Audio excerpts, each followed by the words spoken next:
If I were to ask you, what's your favorite song? You'd probably have a hard time answering. I know that my favorite song is just whatever happens to be stuck in my head. Now, when I say the word orchestra, you probably think of something along the lines of people in fancy black clothing up on a big stage with instruments of varying ridiculous sizes. But you probably don't think of science. And you probably don't think of the environment.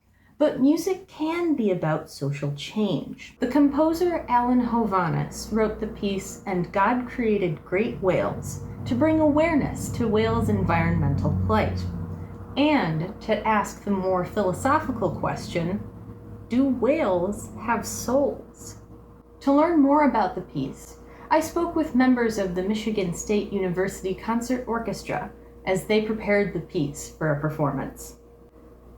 Did I say they? I meant we. I'm part of the orchestra too.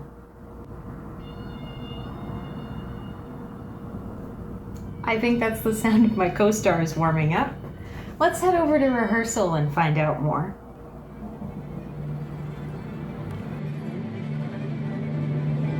I heard the whale noises, and I wanted to laugh at first. I was a little bit skeptical. I wasn't sure what to think about it. So I looked at this piece and I was like, oh, whale noises, great. The first time you go, and then a few more listens and you start to get angry at it and you think, I don't get it. I had actually already heard it before we started playing it. So when I heard that we were going to play it, I was like, ooh, this is gonna be fun.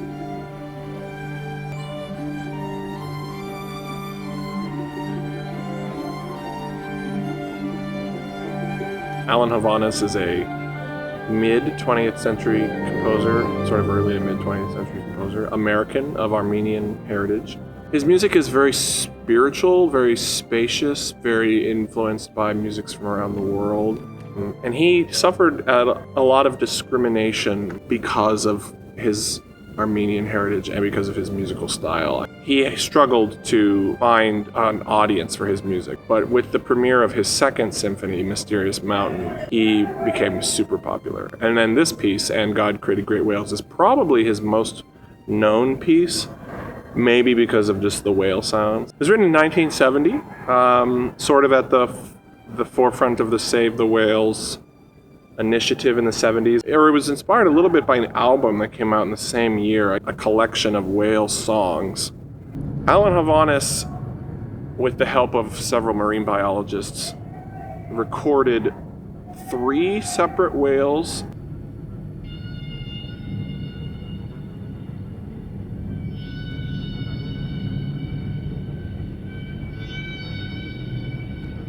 And then one of the whale songs he then altered himself to make a 4th. Each of the tracks you hear in the piece is either a different whale or just an audio alteration of a previous whale. He writes in the score 70 seconds over most of the whale sounds. We're just supposed to sit there for 70 seconds. And I have a hard time getting to 70 seconds without feeling the need to go on. So the piece requires a tremendous level of patience to get through some of the whale stuff. He just wants the middle to be this kind of meditation with whales, so it doesn't have to feel like it goes anywhere. So let's run the piece, but when we get to the central section, just take time out of your day to listen to some whales. I feel a lot more affected by it in a way that I didn't know I would be.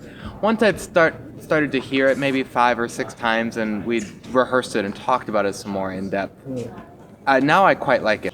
I still think it's weird. I do like it more now, because before I had only listened to it and I'm like, this is really weird. But now it's yeah, now I get the meaning and I can feel the emotion because I'm actually in the orchestra. We play a lot of modern pieces in the MSU Concert Orchestra. In terms of overall artistry, I don't think anyone has affected me so much as this one, because when you hear those dissonant notes and you hear the background music, the effect it's trying to have on you is real. We sit directly in front of the brass, and at one point they're intended to play what sounds like the noise of a dying whale.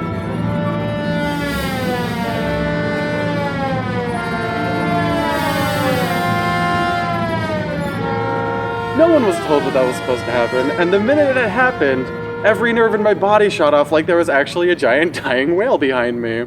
That part of the piece utterly terrifies me every time it turns on, and I think that's incredible. More what it does, I think, is provoke the mind, right? It asks questions, and that's part of the reason that there's such a negative response to it upon first hearing. Even the first thing you might think is, this is even music? This is recorded whale sounds. This isn't even music. So I think it can be very, very challenging, where it asks more questions than it really answers. Of course you could be skeptical of it. It's a goofy piece. It has orchestra and whale sounds. What a weird concept. It's silly. It deserves to be laughed at a little bit. But it is, once you think about it, it's a cool idea. I think it's a very interesting way to feature animal and nature noises without having real animals or real nature around you. The ability to create a metaphorical sound to represent nature through an instrument is something that's very hard to achieve. I'm skeptical about whether a piece like this will actually cause somebody to take environmentalism more seriously if they're not already inclined to do so. But I hope they at least think about it.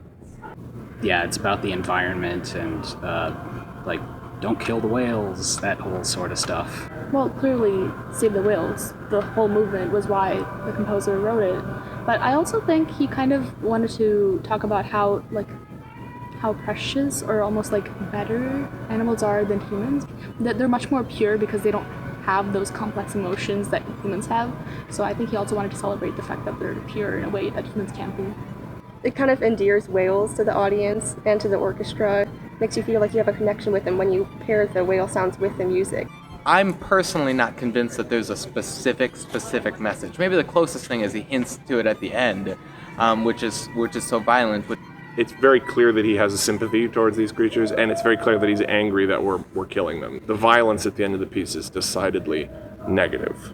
The title, "And God Created Great Whales," comes from Genesis. For a long time, that whole passage was used as a way to justify man's dominion over animals. And I like how Havanis takes that same phrase, and he seems to be asking, do animals have souls? And I think we hear Havanis' answer to the question. I think Havanis thinks that animals have souls. I hated it when I first heard it, without a doubt.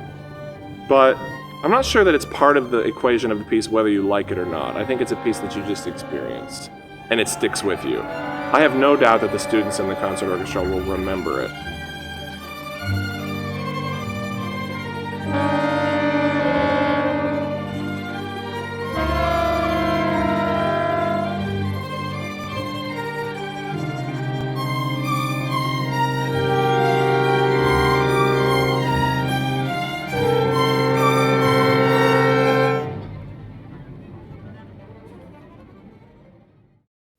When I first heard "And God Created Great Whales," I will admit I wasn't too crazy about it either. I thought that the whale sounds were a little strange. I thought the piece was a bit odd. I'd never heard anything like it before.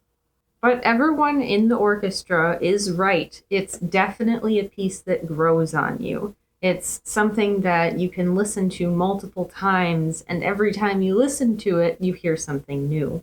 The more you learn about the piece, the more you learn about why it was composed and what the composer's background is like, the more you come to appreciate it.